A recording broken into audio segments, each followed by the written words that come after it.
Hola, ¿qué tal compañeros? Bienvenidos de nueva cuenta a su canal de confianza en YouTube de FUCMED.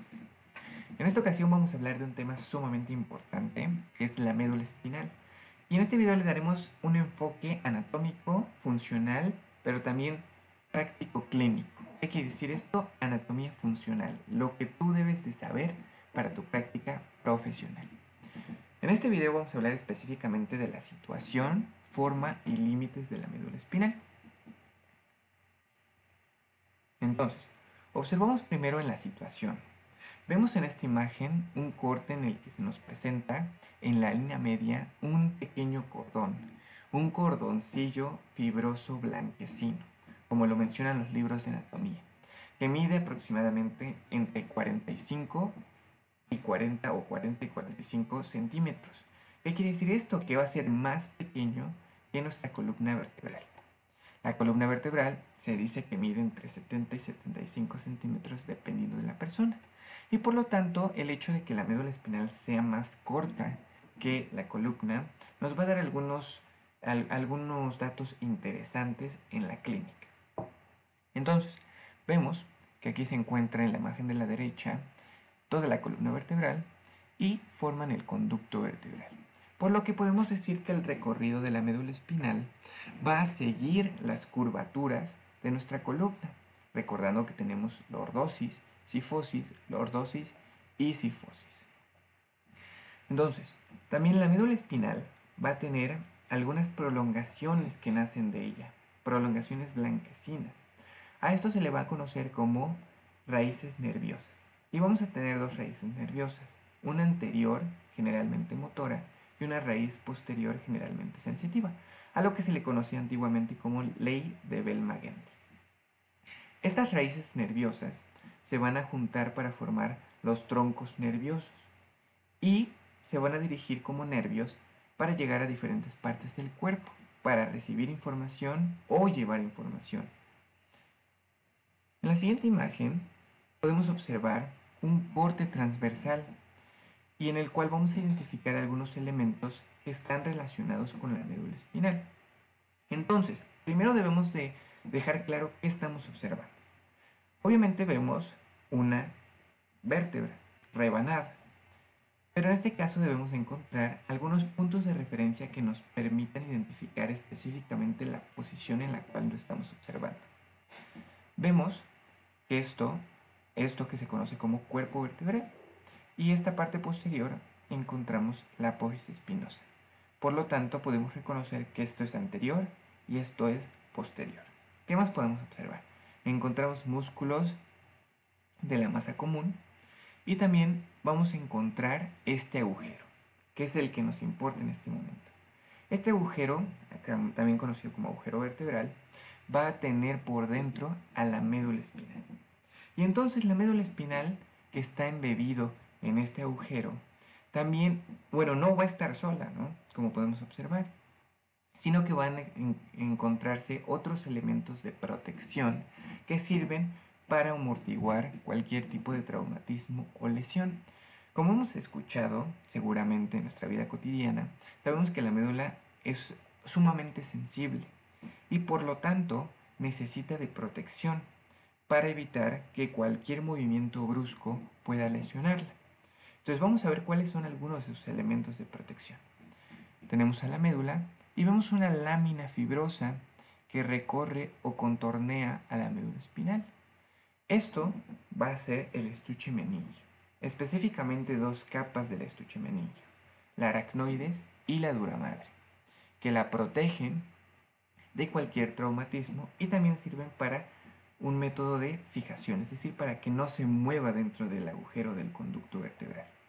Por fuera de este estuche meningio vamos a encontrar tejido adiposo, que también nos ayuda como amortiguación, y dentro del tejido adiposo encontramos plexos venosos, que sirven tanto de amortiguación como también para el drenaje venoso de esta estructura, es decir, de la médula espinal. Pero bueno, dentro del estuche meningio y junto a la médula espinal vemos otros de sus elementos de los que hablábamos anteriormente. Vemos que como esto es anterior, por lo tanto, esta prolongación blanquecina va a ser la raíz nerviosa anterior. Y como esto es posterior, esta prolongación nerviosa va a ser la raíz nerviosa posterior. Y vemos cómo se juntan. En la porción lateral se van a juntar para formar el tronco nervioso y posteriormente van a recorrer como nervios que llegan a diferentes partes de nuestro cuerpo. Ahora, en la imagen de abajo también la puse porque es importante recalcar algo. A pesar de que la médula espinal pareciera un órgano como cualquier otro, en realidad no es así, sino que es el conjunto de fibras nerviosas, de axones de nuestras neuronas, que sirven como vía, como carretera para llevar información. Y sin embargo son tantas fibras que se compactan y nos da la imagen que observamos en la parte superior. Aquí podemos observar otro punto de vista. Vemos en la imagen superior a la médula espinal, pero en la porción cervical, en la porción superior. ¿Y qué podemos observar aquí? Vemos lo mismo, el cordón nervioso y vemos esta lámina fibrosa.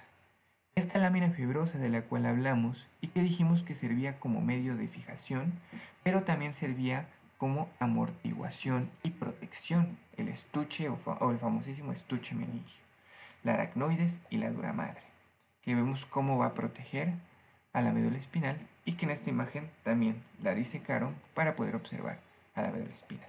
Vemos algunos vasos en los cuales nos enfocaremos en próximos videos, pero lo que quiero que quede claro es el hecho de cómo salen estas prolongaciones, las raíces nerviosas, se unen y forman los nervios.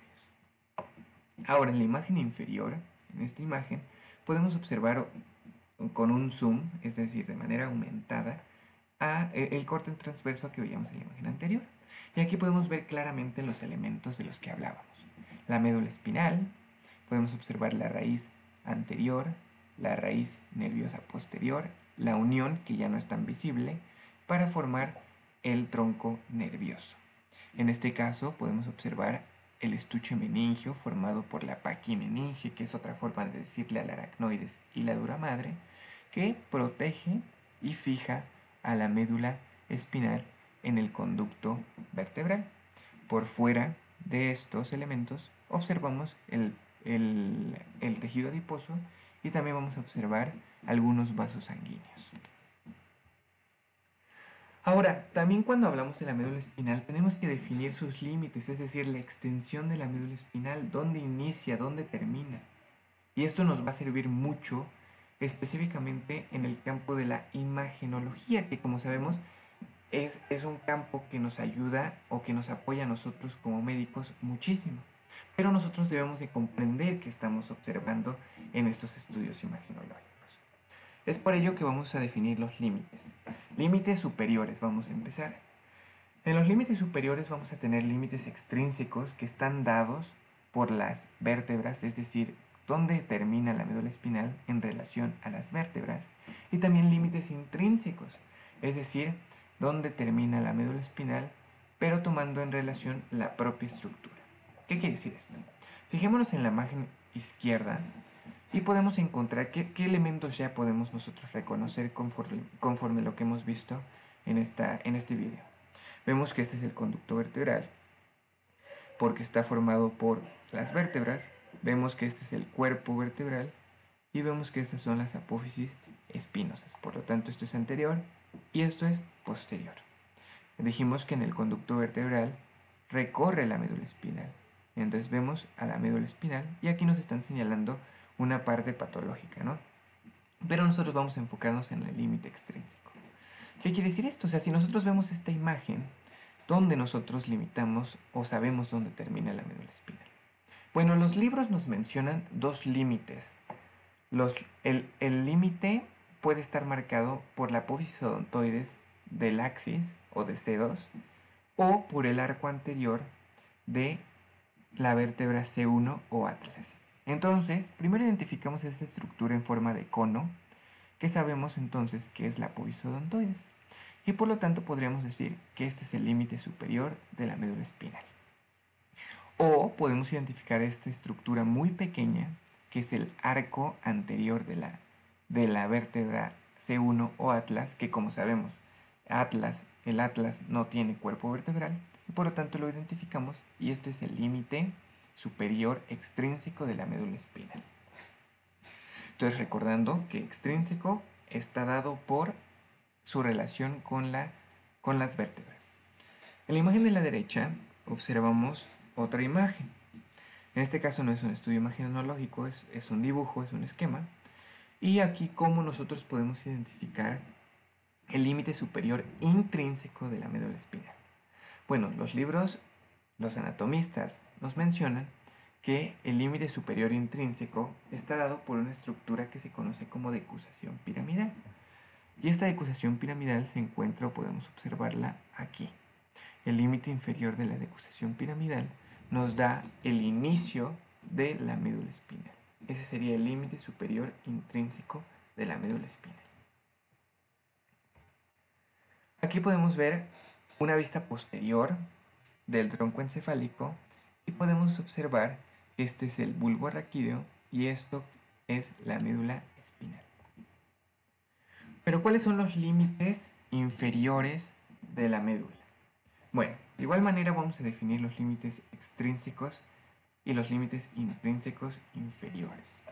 En este caso, en la imagen de la izquierda es un estudio imagenológico y debemos de reconocer algunos elementos.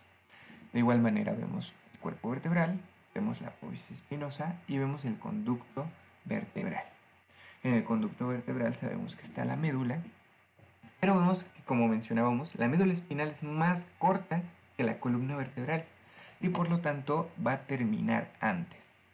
En este caso vemos que se va a encontrar la terminación de la médula espinal entre L1 y L2, como nos mencionan los libros. Sin embargo, esto puede variar dependiendo de la persona y dependiendo del libro incluso. Algunos mencionan que el límite es L1, otros mencionan que el límite es L2 e incluso algunos mencionan que el límite de la médula espinal es entre L2 y L3, pero depende del libro. Entonces, podemos observar el límite extrínseco inferior. En la imagen de la derecha podemos observar el límite intrínseco. ¿Qué quiere decir esto? En el momento en el que empieza a adelgazarse la médula espinal, va a formar una estructura anatómica conocida como cono medular. Y este cono medular va a marcar el límite intrínseco de la médula. Esto se puede observar mejor en esta imagen, en la cual vemos a la médula espinal y después se empieza a adelgazar para formar el cono medular. Y este es el límite intrínseco de la médula espinal. ¿Por qué o para qué nos sirve esto? Si a nosotros nos presentan un estudio imagenológico, debemos ser capaces, con los estudios o los conocimientos anatómicos que presentamos, de identificar qué es lo que observamos. Tal vez no de conocer el diagnóstico completo, porque eso compete para las personas que estudian radiología, etc., sino para siquiera conocer qué podemos o qué estamos observando. Entonces, vemos la imagen y nos damos cuenta o podemos nosotros encontrar algunos puntos de referencia de los que hablábamos. Lo mismo, observamos los cuerpos vertebrales, por lo tanto esto es anterior. Observamos las apófisis espinosas y por lo tanto esto es posterior. En lo mismo en las otras imágenes. Incluso aquí ya nos mencionan en qué vértebra nos encontramos. Y podemos encontrar la apófisis odontoides y el arco vertebral. Identificamos el inicio o el límite superior extrínseco de la médula espinal. La médula como baja por el conducto vertebral. Sin embargo, aquí la pregunta ¿es normal o es patológico? Bueno, yo ya les enseñé algunas imágenes de lo que es la visión normal de la médula espinal. Y por lo tanto, nos damos cuenta de que está ensanchada la médula espinal, de que está engrosada, no se ve de manera normal, podemos decir que es patológico. ¿Cuál sería el diagnóstico? Bueno, pues eso depende. Deberíamos de realizar primero una correlación clínica, porque hay algunos o diferentes cuadros que nos pueden presentar este tipo de imagen, como por ejemplo siringomelia, entre otros.